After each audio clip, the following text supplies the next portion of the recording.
বিসমিল্লাহির রহমানির রহিম। দণ্ডবিধি আইন 1860 সালের আইন, 45 নম্বর আইন।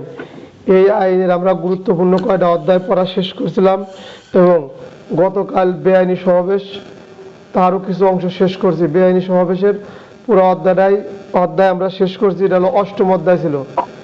এই বেআইনি সমাবেশে প্রথমেই পাবেন বেআইনি সমাবেশ, এর সদস্য সংখ্যা 5 বা ততোধিক হওয়া লাগে। এরপরে পাবেন দাঙ্গা। এই দাঙ্গায় কি বেআইনি সমাবেশ থেকে সৃষ্ট অপরাধ, এই অপরাধ একজনও করতে পারে, একের অধিক লোকও করতে পারে। বেআইনি সমাবেশ থেকে দাঙ্গার সৃষ্টি হয়। এছাড়া কলহ ও মারামারি 159 পাইছেন। কলহ মারামারি এটা 2 থেকে ততোধিক লোক, 2 বা ততোধিক লোক গণশান্তি পরিপন্থী কাজ করে। এছাড়াও চুরিতে সাধারণত সদস্য সংখ্যা 1 থেকে এরকম উপরে সুনির্দিষ্ট সংখ্যা নাই, সর্বনিম্ন 1। ডাকাতি 5 বা ততোধিক, আর যদি 5-এর একজন কমে যায় তাহলে দস্যুতায় পরিণত হয়। ডাকাতি আর দস্যুতার কার্যক্রম প্রায় সেম। এগুলো পড়াই নাই, যা একটু মনে পড়লো বা মনে হলো মাঝে মাঝে এরকম থিম এটা দুটো দেওয়ার দরকার, তাই আপনাদের সামনে দেব। এছাড়াও যারা নিয়মিত ক্লাস করবেন তাদের তো লিঙ্ক পাবেন। এছাড়াও ইউটিউব আইন পরে ডিসকাস দল, এখান থেকে ধারাবাহিক ক্লাস দেওয়া থাকে, আপনারা দেখে নেবেন। আজকে দণ্ডবিধি আইনের 9ম অধ্যায়ের আলোচনা করব। আমি আইন আসলেই পড়াই আলোচনা করি প্রশ্ন সহ পর্ব। পরীক্ষার 3 মাস পূর্বে বা রুটিন দেওয়ার সময় তখন 2 বেলা ক্লাস নেব। 2 বেলা ক্লাসে আপনারা অংশগ্রহণ করবেন। এই আইন প্রথমে সূচি মুখস্থ করবেন, আপনাদের দায়িত্ব সূচি মুখস্থ করা। আর ভিতরের এমসিকিউগুলো যেভাবে বলবো বা যে সময় যেভাবে আলোচনা করব এমসিকিউ আপনি পাওয়া যাবেন বা আপনার হয়ে যাবে, আপনি টেনশন করবেন না। সূচি মুখস্থ করার দায়িত্ব আপনার, রিডিং পড়ার দায়িত্ব আপনার। আর আমি যে বুঝাই দেবো বলে দেবো সেগুলো আপনি বইয়ের সাথে মিলাবেন। বইয়ের সাথে হুবহু কথায় কথায় মেলবে না, কিন্তু মূল কথাগুলো আমাদের এই আলোচনায় থাকে। তো এখন 9ম অধ্যায়ের আলোচনা সরকারি কর্মচারী কর্তৃক বা সরকারি কর্মচারী সংক্রান্ত অপরাধ সম্পর্কিত। আমরা এখানে সবাই চাকরি করি, যারা ক্লাসে আছি সবাই সরকারি চাকরি করি। এই সরকারি চাকরি যারা করি এদের যে অপরাধ হবে, এদের যে বিভিন্ন কারণে অপরাধ হয় সেই অপরাধ। এই অধ্যায় যদিও সরকারি কর্মচারী কর্তৃক বা সরকারি কর্মচারী সংক্রান্ত অপরাধ, এখানে পাবলিকের অপরাধ আছে। এই যে আমি বারবারই আপনাদের বলছি, আইন 2 প্রকার পাবেন। একটা আইন দ্বিমুখী বা বিপরীতমুখী। দ্বিমুখী বা বিপরীতমুখী বলতে বোঝায়, এই অধ্যায় পরিষ্কার বলতে সরকারি কর্মচারী বা সরকারি কর্মচারীগণ, সরকারি কর্মচারী বা সরকারি কর্মচারীগণ, এইখানে পাবলিকেরও শাস্তির ব্যবস্থা আছে। আমি আলোচনা করলে আপনারা শুনবেন, যদি বুঝতে না পারেন পরে আমাকে প্রশ্ন করবেন। কথার মাঝে বললি কথার লেন্স হারায় যাবে, এটা আমার সমস্যা হয় বা বোঝাতে কষ্ট হয়। এখন আসেন প্রথম ধারালে 161 ধারা। প্রথম ধারায় বলছে 161 কি বলছে, সরকারি কর্মচারী কর্তৃক কোনো সরকারি কার্য সম্পাদনে বৈধ পারিশ্রমিক ব্যতীত অন্য বিধি বকশিশ গ্রহণ করা। এলো শিরোনাম। বাংলা শিরোনাম আছে কিরকম, কোনো সরকারি কর্মচারী তার দায়িত্ব পালন করার সময় তার সরকারি যে বেতন ভাতা সুযোগ সুবিধা ব্যতীত অন্য যে বেতন ভাতা বা অবৈধ যে বেতন ভাতা, আইন পরিপন্থী যে বেতন ভাতা গ্রহণ করে, সেই কথাটাই বলছে 161 ধারা। তাহলে সরকারি কর্মচারী আমরা দায়িত্ব কর্তব্য সম্পাদনকালে আমরা যে দায়িত্ব আমাদের উপর অর্পিত হয়, সেই দায়িত্ব সুন্দরভাবে সুষ্ঠুভাবে সম্পাদন করা, আমাদের বেতন ভাতা এবং বিভিন্ন সুযোগ সুবিধা আছে। এই সুযোগ সুবিধা ব্যতীত আমি আপনি বা সরকারি কর্মচারী যে দায়িত্ব পালন করে, ওই দায়িত্ব পালন বা সম্পাদন করার সময় যদি অন্য কোনো অর্থ গ্রহণ করে বা পরিতোষ গ্রহণ করে বা টাকা গ্রহণ করে, তাহলে সেই কথা বলছে তার শাস্তি হবে 161 ধারা। এই টাকাটা কিভাবে গ্রহণ করবে, এই সরকারি কর্মচারী কোনো কার্য সম্পাদন করে নেবে, মানে কোনো কাজটা করে দিয়েছে, তার একটা ফাইল ছিল, তার কোনো সহযোগিতা ছিল, সেই কাজটা সরকারি কর্মচারী আইনানুগভাবে সম্পাদন করা তার দায়িত্ব ছিল। করার পরে সেই টাকাটা তিনি বা অর্থ তিনি নেছেন, তার শাস্তি। নাম্বার 2, সম্পাদন করতে এবং এই টাকাটা তিনি সম্পাদন, যে কাজ দায়িত্ব তার ছিল সরকারি কর্মচারী, সম্পাদন দায়িত্বটা থেকে তিনি বিরত রাখছেন, বিরত থেকে টাকা তিনি নেছেন।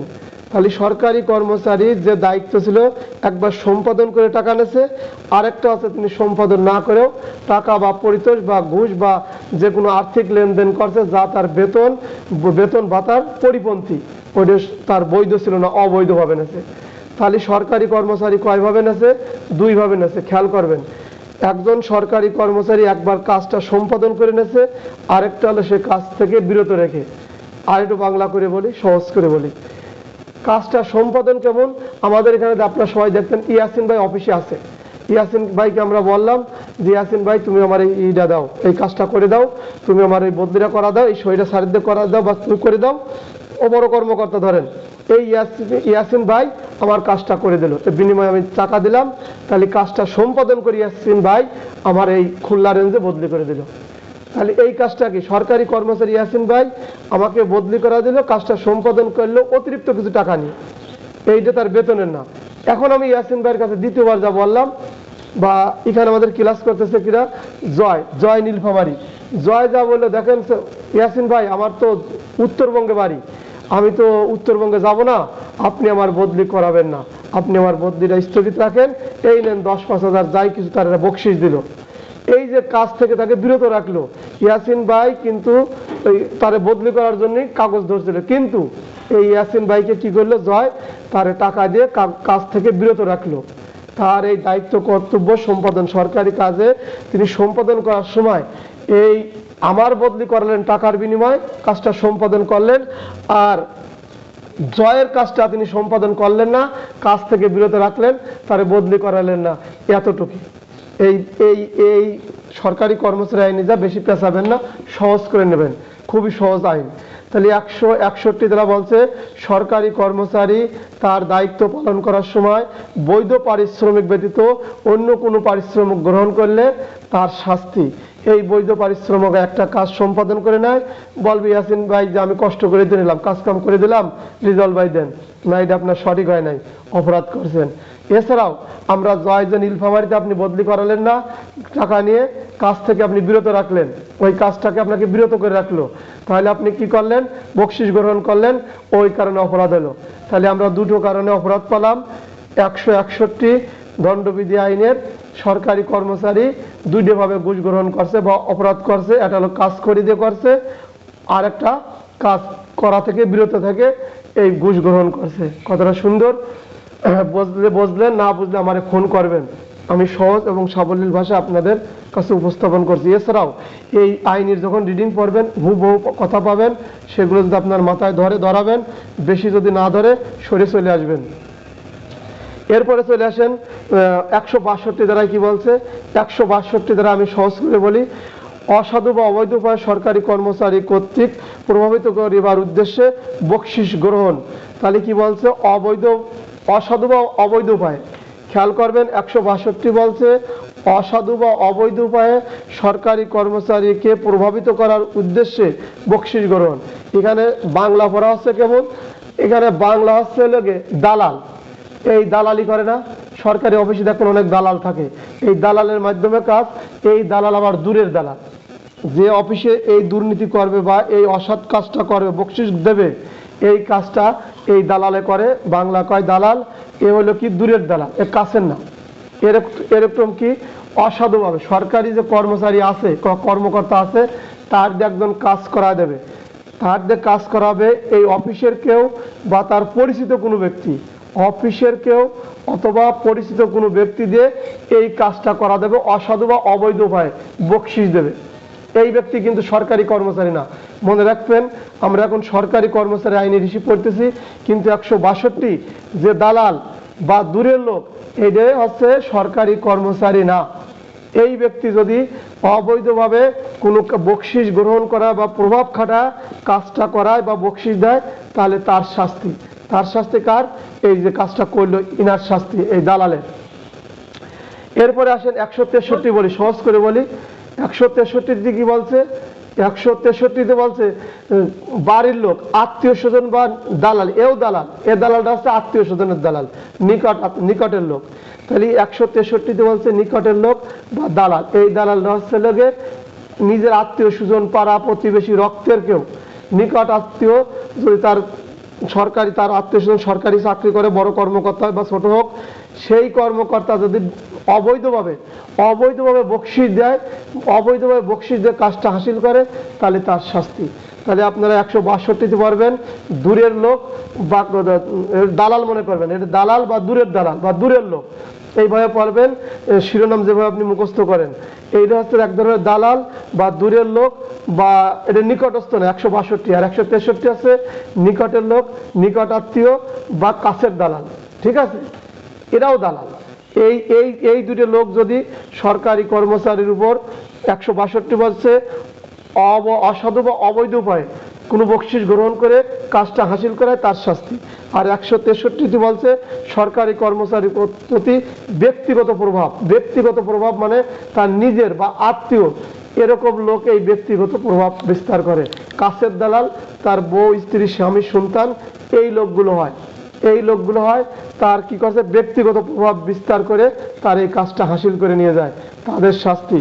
তাহলে 161টি বললাম সরকারি কর্মচারী অপরাধ করার কারণে শাস্তি, উনি নিজেই বকশিসটা গ্রহণ করছিল, কাজ করে দিয়ে কাজ বিরত রেখে 161।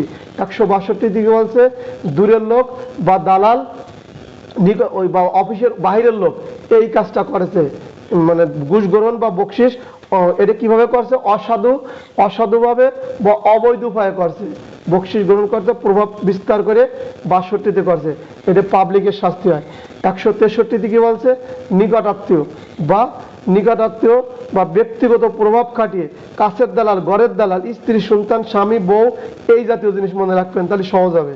তাহলে 163 এই দালালের শাস্তি।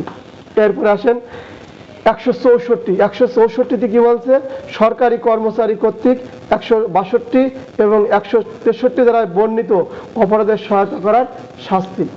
তাহলে 162 এবং 163 দ্বারা এই অপরাধের যারা সহায়তা করছে, তাহলে এই অপরাধের যারা সহযোগিতা করছে তাদের শাস্তি। 162 এবং 163 হলো এই অপরাধের যারা সহযোগিতা করছে, এই সহযোগিতার শাস্তি, যারা সহযোগিতা করে তাদের শাস্তি। ওই 62 হলো সরাসরি করছে তার শাস্তি, 63 সরাসরি করছে ব্যক্তিগত তার শাস্তি, এবং এই 62, 63 কাজের যারা সহযোগিতা করছে বা সহায়তা করছে তার শাস্তি। সাধারণ জনগণের শাস্তি হয় 64, 164 হয় এই সহায়তা করার শাস্তি। তাহলে 164 আছে সহায়তা করার শাস্তি। এবার আসেন 165 কি বলছে সরকারি কর্মচারী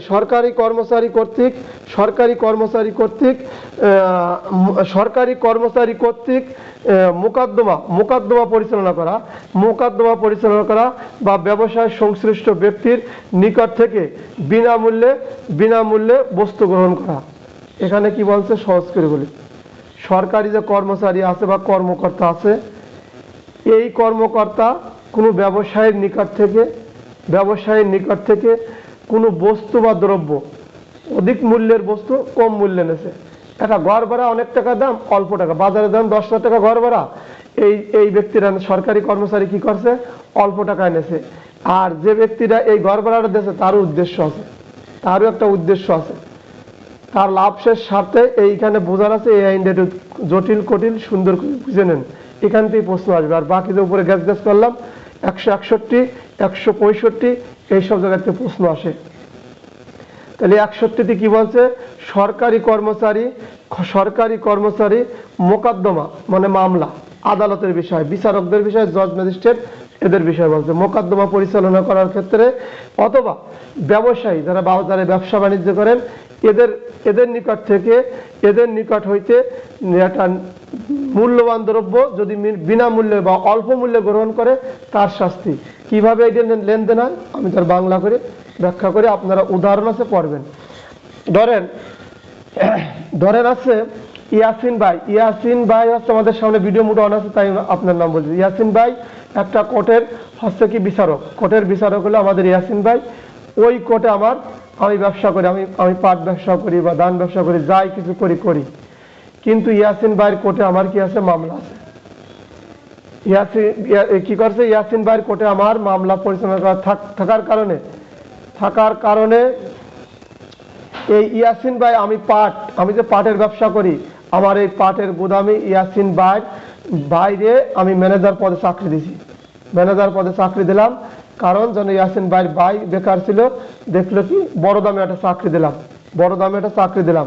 কারণ কি, আমি ইয়াসিন ভাইয়ের কাছে সুযোগ সুবিধা গ্রহণ যেন করতে পারি, এই তার বাইরে আমি পরিচয় হতে পারি যে আপনার ভাই থাকে।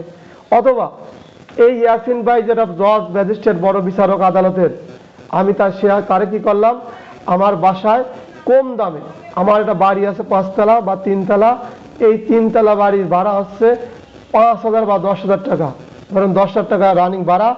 আমি 10,000 টাকা ভাড়া না নিয়ে ইয়াসিন ভাই আইনজীবী বিচারক, তারে আমি 7,000 টাকা ভাড়া দিই। তাহলে মূল্যবান ঘরটা আমি আপনার কম মূল্যে দিলাম। কথাটা ক্লিয়ার? ইয়াসিন ভাইয়ের একজন বিচারক, আমার স্বার্থটা কি, তার ওইখানে আমার একটা মামলা পরিচালনা হচ্ছে।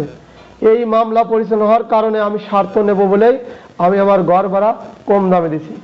আমার ঘর ভাড়া কিন্তু 10,000 টাকা, কিন্তু আমি দিছি 5,000 টাকায়। ওই যেটা স্বার্থ আছে। তাহলে আমি কি বললাম, ওই আদালতের মোকদ্দমা মানে মোকদ্দমার মামলা পরিচালনার ক্ষেত্রে কম দামে দিলাম।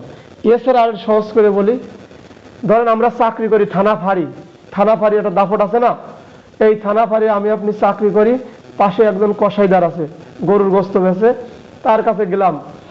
এখন সেই কসাই দেখলো যে থানার লোক আছে, বাজারের দাম 700 টাকা করে, এদের কাছ থেকে 500 টাকা নেই। ইয়াসিন ভাই দারোগা বা ওসি বা থানার মুখ বক্সি, কিছু সুযোগ সুবিধা নেবেন, বা ওইখানে আমার একটা মামলা আছে, দেখি নর্মাল করা যায় কিনা। এই সুযোগ সুবিধার কারণে এই ব্যক্তি কসাই গোস্তের দাম 500 টাকা করে নিয়েছে। তাহলে ইয়াসিন ভাই এই সুযোগটা গ্রহণ করছে, ঠিক আছে আপনি আসেন, আপনার আমি দেখবো না।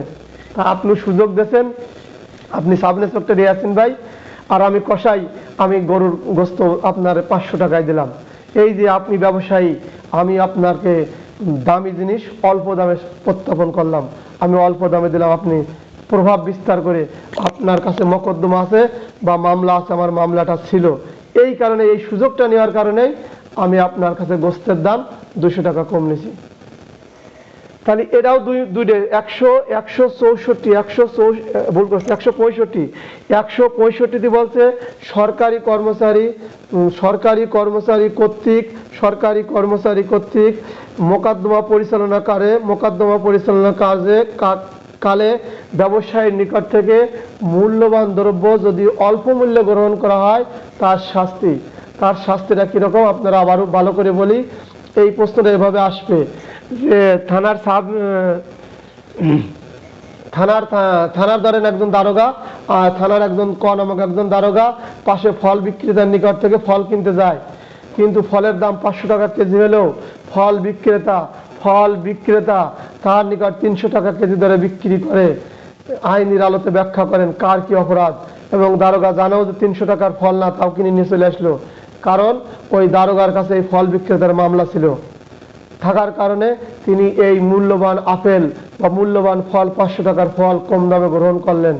এক্ষেত্রে অপরাধ হলো কার? অপরাধ হলো দারোগার, যে কম দামে এই পারিতোষিক গ্রহণ করছে, কম দামে এই জিনিসটা গ্রহণ করছে। তাহলে কি বলছে খেয়াল করবেন, এটা আরো উদাহরণ বললে পরে আপনারা সহজে ভালো করে বুঝবেন। সরকারি কর্মচারীর নিকট থেকে বা সরকারি কর্মচারী কর্তৃক মোকদ্দমা পরিচালনা করার কালীন মূল্যবান দ্রব্য যদি বিনামূল্যে গ্রহণ করা হয়, তার শাস্তি, এটা শাস্তি হলো সরকারি কর্মচারীর, এই শাস্তিটা হবে। কারণ আপনি এই কাজ করতে পারেন না, ক্ষমতা দেখা এই জিনিসটা গ্রহণ করছেন, তা চাই সরকারি কর্মচারীর। আর এই ক্ষেত্রে ব্যবসায়ী যে এই টাকাটা দিয়েছে, ব্যবসায়ীর শাস্তি আছে। এখন চলে আসেন 165 ক। 165 কতে কি বলছে? বর্ণিত 161 এবং 165 অপরাধের সহায়তা করার শাস্তি। এখন দেখেন 161 এবং 165 এই অপরাধের সহায়তা করার শাস্তি। আপনারা জানেন অপরাধকারী এবং অপরাধের সহায়তাকারী সমান অপরাধেই অপরাধী। আমরা জানি অপরাধকারী এবং অপরাধের সহায়তাকারী সমান অপরাধে অপরাধী। এমসিকিউ মনে রাখবেন। তাহলে কি বলছে? এই দণ্ডবিধি আইন 161 এবং 165 দ্বারা যে অপরাধ করছে সরকারি কর্মচারী তার শাস্তি সরাসরি ভোগ করবে। কিন্তু এই অপরাধের সহায়তা কিনা করছে, ওই যে আপেল দেশে, ওই যে গোস্ত দেশে কষায়, আমি রিজল কষায় গোস্ত দিলাম অল্প দামে, তাহলে আপনারা এই শাস্তি থেকে রেহাই পাবেন না। তাহলে 165 কত কি, যারা সহযোগিতা করছে এটা পাবলিক। এছাড়াও 164, 162, 163 এগুলো সাধারণ জনগণের শাস্তি। কথা বোঝাতে পারলাম? আর খেয়াল রাখবেন, সরকারি কর্মচারীর শাস্তি বেশি পেঁচাবেন না, বেশি গুঁড়োতে গেলে আড়া যাবেন, পড়ার থেকে সরে যাবেন, ছিটকে চলে যাবেন। 161, 165 সরকারি কর্মচারী সরাসরি তার অপরাধ কারণে শাস্তি। এরপরে আসলে 165 খ। 165 খ, কখন ঘুষ দিলে অপরাধ হয়, কখন ঘুষ দিলে অপরাধ হয় না, যদি বসে তখন 165 খ রাখবেন। যখন আপনি ঘুষ দিতে দুষ্কর্মের সহযোগী অব্যাহতি, কতিপয় দুষ্কর্মের সহযোগীকে অব্যাহতি, এই দুষ্কর্ম মানে আপনাদের আবারও বলছিলাম, দুষ্কর্ম মানে অপকর্ম, কুকর্ম, পাপ বা অন্যায়কে বোঝায়। এই কুকর্ম করতে আপনি বাধ্য হয়েছেন, যদি আপনি বাধ্য হয়ে ঘুষ প্রদান করেন সেই ক্ষেত্রে আপনার অপরাধ হবে না। 165 হতে পারেন কি, ঘুষ কখন আপনি দেওয়ার পরেও মাপ পাওয়া যাবেন, সেই মাপ পাওয়া যাবেন হচ্ছে 165 খ। যদি কোনো প্রশ্ন আছে কিভাবে মাপ পাবেন, একজন ক নামে একজন সরকারি কর্মচারী আর খ নামে একজন বড় কর্মকর্তা, তার দাপটে ক নামে ছোটখাটো চাকরি 20 নম্বর গ্রেড আর নাম্বার 3 বা 2 নম্বর গ্রেড, এর সাথে এর তুলনা করলে হবে না। কিন্তু থাকলে যে ওর পরে ক্লাস শেষে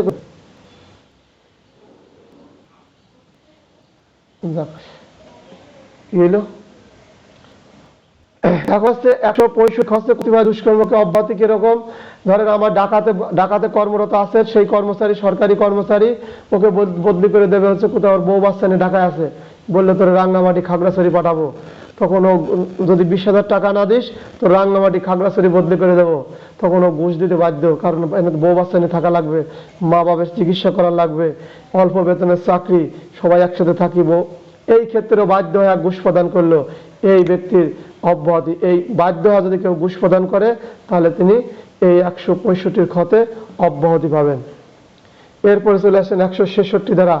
166 বলছে, কোনো ব্যক্তির ক্ষতি সাধন কল্পে সরকারি কর্মচারী কর্তৃক আইন অমান্য করা। কোনো ব্যক্তি কর্তৃক ক্ষতি সাধন কল্পে সরকারি কর্মচারী কর্তৃক আইন অমান্য করা। কোনো ব্যক্তির ক্ষতি সাধন কল্পে সরকারি কর্মচারী কর্তৃক আইন অমান্য করা। এইখানের দুটো কথা আছে। 166 বলছে, আপনি ক্ষতি করার জন্য, আমি আপনি সরকারি কর্মচারী,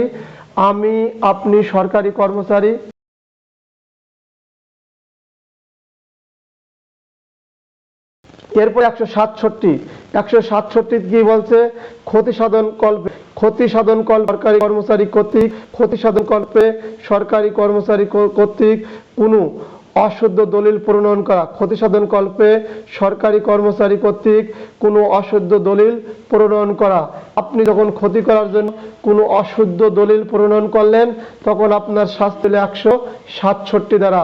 উপকার করার জন্য যখন কোনো অশুদ্ধ দলিল প্রণয়ন করলেন তখন আপনার শাস্তি হলো 218 দ্বারা। তাহলে ক্ষতি যখন করার জন্য, অসৎ উদ্দেশ্যে ক্ষতি করার জন্য, যখন আপনি সরকারি কর্মচারী কোনো ব্যক্তিকে ক্ষতি করার জন্য যদি অশুদ্ধ দলিল প্রণয়ন করে তার শাস্তি 167।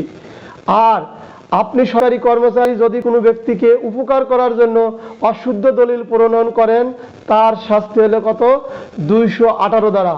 এখন আসেন আমরা পুলিশ, আমাদের পুলিশ থেকে প্রশ্ন আসতে পারে, একজন সাব ইন্সপেক্টর একটা মামলায় ফাইনাল রিপোর্ট দেওয়ার কথা, কিন্তু তিনি মানে অসৎ উদ্দেশ্য করে কি করলেন, চার্জশিট গ্রহণ করলেন। তাহলে তিনি কি অপরাধ করলেন? ক নামক সাব ইন্সপেক্টর তিনি কোনো এক ঘটনায় মিথ্যা জানার পরেও তিনি অসৎ উদ্দেশ্যে ক্ষতি করার জন্য তিনি কি করলেন, চার্জশিট গ্রহণ দিলেন। তিনি চার্জশিট, ওই ক্ষতির কথা লাগবে না। ক নামক সাব ইন্সপেক্টর কোনো একটা অপরাধের চূড়ান্ত রিপোর্ট দেওয়ার মানে মিথ্যা, তার বিরুদ্ধে তিনি চার্জশিট দিলেন। কার কি অপরাধ আইনের আলোতে ব্যাখ্যা করেন। কথাটা হইলো মনে মনে করবেন এরকম তো কতই হয় আমাদের কি হয়, এই কথায় কি হয় কতই হয়, এই ইকসনি বিকসনি আইনীতি চলে না। তখন আপনি 167-তে চলে আসবেন, সামান্য একটা কথা। তাহলে সাব ইন্সপেক্টর হোক বা ওসির কথায় আসলো যে থানার ভারপ্রাপ্ত কর্মকর্তা, ক নামক থানার ভারপ্রাপ্ত কর্মকর্তা, তিনি একটা চার্জশিট দেওয়ার কথা ছিল, কিন্তু তিনি একটা মার্ডার মামলার চার্জশিট না দিয়ে তিনি চূড়ান্ত রিপোর্ট দিলেন। তাহলে কি ক্ষতি করার জন্য তিনি ভুল নথি প্রণয়ন করলেন। ভুল নথিতে কেমন বুঝলেন? এছাড়া আদালতের যে আইনুনুক, আদালতে যে আইনুনুক রায় দেওয়ার কথা, কেউ আইনের ঊর্ধ্বে নয়, কেউ আইনের ঊর্ধ্বে নয়।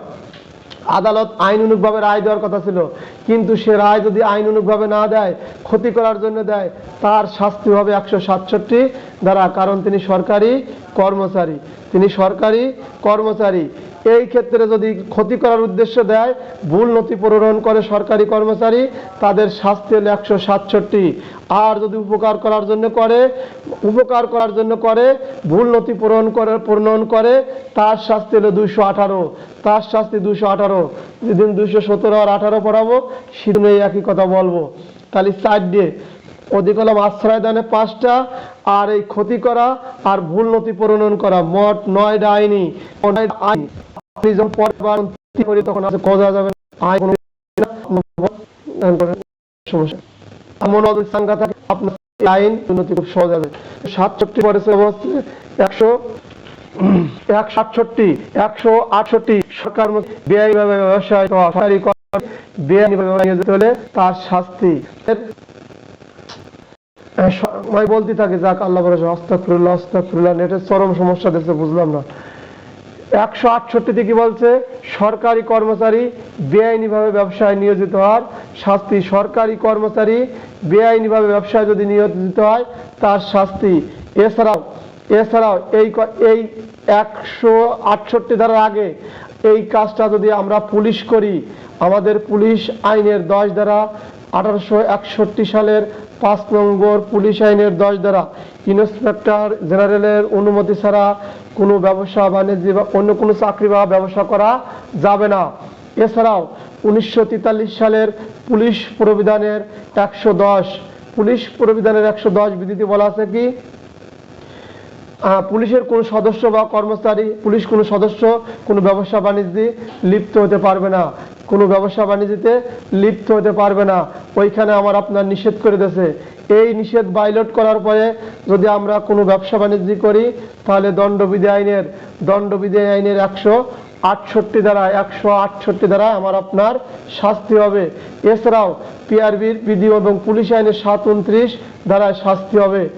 এখানে বলছে কি, তাহলে যদি সরকারি অন্যান্য কর্মচারী, মৎস্য, কৃষি, তারপরে শিক্ষক, বিভিন্ন যে চাকরির সেক্টরগুলো আছে সরকারি, এই চাকরিজীবীরাও যদি ব্যবসা করে, বেআইনিভাবে কোনো ব্যবসা করে, তাদের শাস্তি 168 ধারায়। এইখানে আমাদেরও শাস্তি হবে। পুলিশ আইনের 36 ধারায় বলছে দোবরা বিচার বা এক অপরাধের বিচার যদি এক আইনি করা হয়, অপর আইনে তার বিচার করা যায় না। যদি দণ্ডবিধি করে তাহলে পুলিশ আইন আবার বাধাও সৃষ্টি করবে না, সে কথাটাও বলে দিয়েছে। যা কতদূর ব্যাখ্যা করার দরকার নাই। ব্যাখ্যা হলে 168 সরকারি কর্মচারী। এইখানে পুলিশ, আপনি আমিও কিন্তু সরকারি কর্মচারী, এখানে আমার আপনার বাদ যাওয়ার সুযোগ নাই। তাহলে সরকারি কর্মচারী বেআইনিভাবে যদি ব্যবসায় নিয়োজিত হন, লিপ্ত হয়, তাহলে তার শাস্তি 168 ধারায়। তাহলে পুলিশ কি, পুলিশ করে বা আমাদের বড় অফিসারের নাম দিলো বা সচিব করে বা অমুক মৎস্য কর্মকর্তা ব্যবসা করে, এক্ষেত্রে তার অপরাধ পরিষ্কার। সে যত বড় কর্মকর্তা হোক আর ছোট কর্মকর্তা হোক, তিনি সরকারি যদি কর্মচারী হন, প্রজাতন্ত্রের কর্মচারী হন, তার শাস্তি হলো 168 ধারা। এরাও সরকারি কর্মচারী। এরপরে 169 ধারা কি বলছে? সরকারি কর্মচারী বেআইনিভাবে সম্পত্তি করায় বা নিলামে অংশগ্রহণ করা। সরকারি কর্মচারী বেআইনিভাবে সম্পত্তি করায় বা নিলামে অংশগ্রহণ করলে তার শাস্তি। সরকারি কর্মচারী বেআইনিভাবে সম্পত্তি করায় বা নিলামে অংশগ্রহণ, ইনি বিক্রি করতে পারে। সরকারি কর্মচারী কিন্তু নিলাম দিতে পারে, কিন্তু ইনি করায় এবং নিলামে অংশগ্রহণ করতে পারে না। এই কথাটা কোথায় বলছে? ফৌজদারি কার্যবিধি 1898 সালের 560 ধারায় বলছে।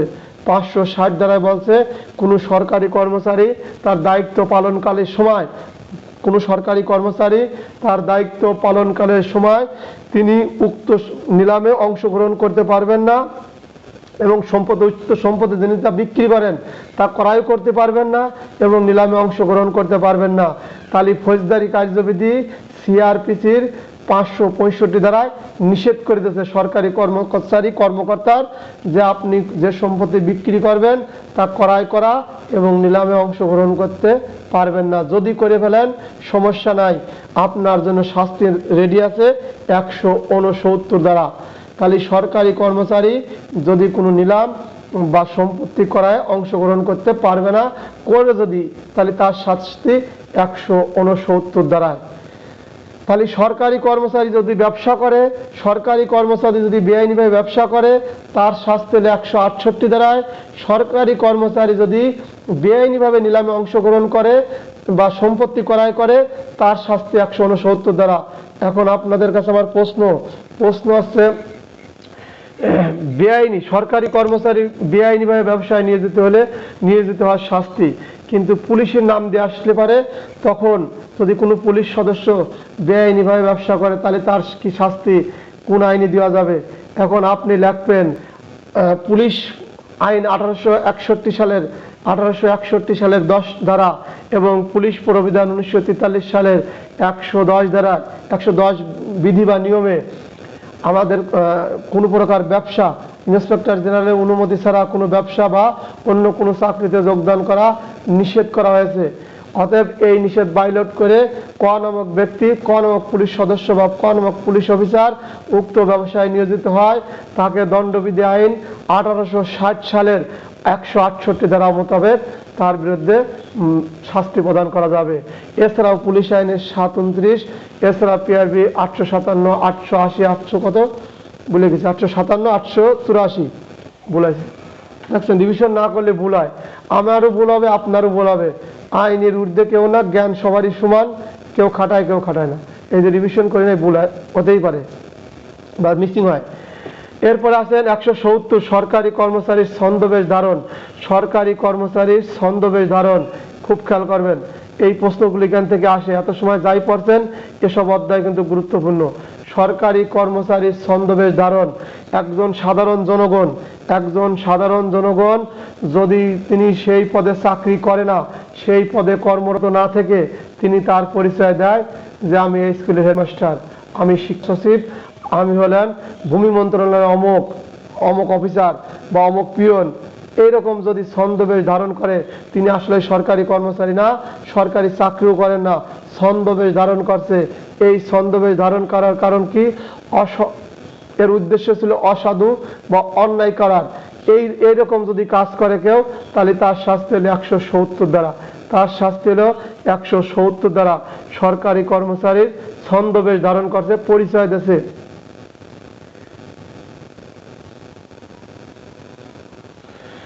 এছাড়া 171 দ্বারা আসেন, 171 দ্বারা হচ্ছে প্রতারণা করার উদ্দেশ্যে 171 সাথে মিল আছে, আমাদের খেয়াল রাখবেন।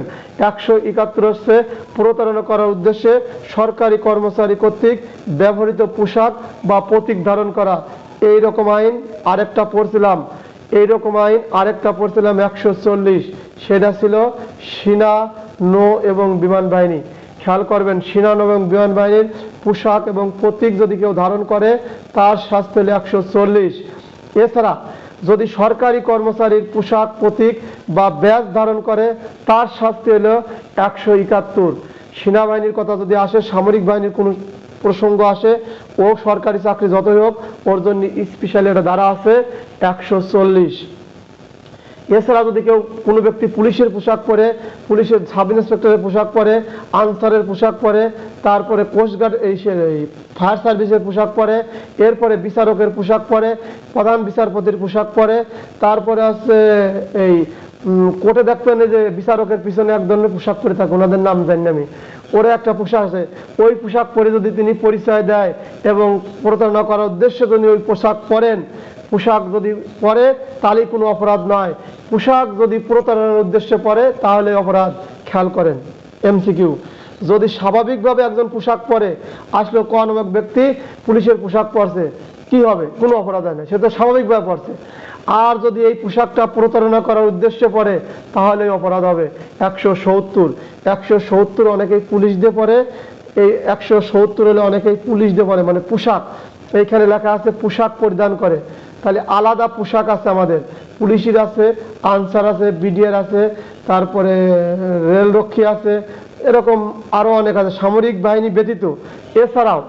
এছাড়াও কোর্টে আছে, ম্যাজিস্ট্রেট আছে, বিচারকদের আছে, প্রধান বিচারপতির পোশাক আছে, এবং কোর্টের বিচারকদের যারা ওই চেয়ার বা সরান্নরণ করে ওনাদেরও পোশাক আছে। এই সমস্ত ব্যক্তির যদি কেউ পোশাক পরিধান করে প্রতারণা করার উদ্দেশ্যে এই পোশাক পরে তাহলে তার শাস্তি হলো 171। প্রশ্ন আসতে পারে 5 নম্বরের, পোশাক পরিধান করে যদি কোনো ব্যক্তি প্রতারণা করার উদ্দেশ্যে পোশাক বা প্রতীক পরিধান করে তার শাস্তি কি হবে? তখন আপনি যদি ভালো লিখতে চান তাহলে সামরিক বাহিনীটা উল্লেখ করলেন, সাথে এই যে 171 উল্লেখ করলেন, নাম্বার বেশি পাবেন। আর যদি 171 করেন তাতেও সমস্যা নাই, কারণ সামরিক বাহিনীর কথা স্পেশালি দ্বারা আলাদা দ্বারা দিয়েছে 140। আর পুলিশ, বিডিআর, তারপরে হচ্ছে ফায়ার সার্ভিস, বিচার বিভাগের যে বিচারক, এদের যে পোশাক আছে এই স্ব পোশাক পরে প্রতারণা করার উদ্দেশ্যে যদি কোনো ব্যক্তি এই পোশাক বা প্রতীক ধারণ করে তার শাস্তি হলো 171 দ্বারা। এরপরে সংক্ষেপে একটু আলোচনা করে দেই, আপনারা আমার সঙ্গেই থাকেন, শেষ করে দেবো, আর 2 মিনিট লাগবে। আমরা আজকে আলোচনা করলাম 1860 সালের দণ্ডবিধি আইনের 9ম অধ্যায়, সরকারি কর্মচারী কর্তৃক সরকারি কর্মচারী সংক্রান্ত অপরাধের শাস্তি। কিন্তু এখানে সরকারি কর্মচারীরও শাস্তি আছে, আবার সাধারণ জনগণেরও শাস্তি আছে। এখন আলোচনা করি 161 হলো সরকারি কর্মচারী অপরাধ করলে তার শাস্তি। 162 কোনো দালাল বা দূরের দালাল বা সরকারি কর্মচারীকে অসাধু বা অবৈধভাবে প্রভাব বিস্তার করে যদি কোনো কাজ করে, এটা সরকারি চাকরি নেয় ব্যক্তি, সাধারণ জনগণ, তার শাস্তি। 163 সরকারি কর্মচারীর প্রতি ব্যক্তিগত প্রভাব, নিজের লোক, আত্মীয়, বউ, স্বামী, সন্তান, এরকম, এখন নারীরাও চাকরি করে, সুতরাং স্বামী প্রভাব বিস্তার করতে পারে, বিস্তার করে বকশিস গ্রহণ করে যদি কোনো কাজ করে তার শাস্তি। এবং 164 কি বলছে? 162 এবং 63 যে এই কাজে সহযোগিতা করছে তার শাস্তি। 165 কি বলছে? সরকারি মোকদ্দমা পরিচালনা করার সময়, সরকারি মোকদ্দমা মানে বিচার বিভাগের কার্যক্রম পরিচালনা করার সময় ব্যবসায়ীর নিকট থেকে, কার কাছ থেকে? ব্যবসায়ীর নিকট থেকে মূল্যবান দ্রব্য কম মূল্যে যদি গ্রহণ করেন এবং এই গ্রহণটা যদি অসৎ উদ্দেশ্যে এবং তার কোনো লাভ স্বার্থ থাকে সেই কারণে গ্রহণ করেন তাহলে সরকারি কর্মচারীর শাস্তি। এছাড়াও যিনি এছাড়া 165 ক বলছে কি? 165 ক বলছে 161 সরকারি কর্মচারীর শাস্তি, 165 সরকারি কর্মচারীর শাস্তি। তারা সরাসরি অপরাধ করছে, কিন্তু এই অপরাধ করার জন্য যে সহযোগিতা করছে, আপনি ঘুষ দিয়েছেন, আমি ঘুষ দিতে গেছি, আপনার শাস্তি। আমরা যে সহযোগিতা করে ঘুষ খাওয়াইছি না, এর শাস্তি। 165 খ আপনি যদি ঘুষ দিতে, আপনি যদি অসৎভাবে টাকা দিতে বা পারিতোষিক দিতে যদি বাধ্য হন, সেই ক্ষেত্রে মানে ঘুষ দেওয়ার কারণেও আপনি অব্যাহতি পাবেন, কারণ আপনি বাঁচার তাগিদে আপনার চাকরির স্বার্থে আপনি এই কাজটা করে ফেলেছেন, আইনে আপনার মাপ পাওয়ার সুযোগ আছে। 165 খ আপনাকে অব্যাহতি দেবে। 166 সরকারি কর্মচারী কোনো ব্যক্তিকে ক্ষতি সাধন কল্পে আপনি যদি আইন অমান্য করেন, আপনি সরকারি কর্মচারী আইন অমান্য করলেন কোনো ব্যক্তিকে ক্ষতি করার জন্য, তার জন্য কি হবে? আপনার শাস্তি হলো 166। আপনি সরকারি কর্মচারী কোনো ব্যক্তিকে উপকার করতে গেলেন আইন অমান্য করে, কপাল ভাড়া সিঁদুর নেওয়া যাকে বলে, তাহলেও আপনার শাস্তি 217 দ্বারা দণ্ডবিধি আইন। এছাড়া আসেন 167 কি বলছে? ক্ষতি সাধন কল্পে সরকারি কর্মচারী কোনো অশুদ্ধ দলিল প্রণয়ন করছে, ক্ষতি করার জন্য কোনো ব্যক্তিকে ক্ষতি করার জন্য যদি সরকারি কর্মচারী ভুল নথি বা ভুল দলিল প্রণয়ন করে তার শাস্তি হলো 167। আবার এই সরকারি কর্মচারী যদি কোনো ব্যক্তিকে উপকার করার জন্য ভুল দলিল প্রণয়ন করে তাহলে তার শাস্তি হলো 218 দ্বারা শাস্তি। এছাড়া চলে আসেন 168 সরকারি কর্মচারী বেআইনিভাবে ব্যবসায় নিয়োজিত হওয়া। আমি আপনি এছাড়া বাংলাদেশে যত সরকারি কর্মচারী আছে যদি ব্যবসায় নিয়োজিত হয় বেআইনিভাবে, তার শাস্তি হলো 168। এই সূচিগুলো থ্রু মুখস্থ করে নেবেন। 169 সরকারি কর্মচারী বেআইনিভাবে ব্যবসা বা সম্পত্তি করায় অংশগ্রহণ করতে পারবে না। এই পারবে না হচ্ছে দণ্ড, যদি কেউ করে তার শাস্তি 169। আর যে সরকারি কর্মচারী এবং কোনো সম্পত্তি করায় বা নিলামে অংশগ্রহণ করতে পারবে না, ফৌজদারি কার্যবিধি আইন 560 ধারায় বলছিল, সেই কথা আমি আপনি বাইলট করে 169 ধারায় অপরাধ করে ফেলছি।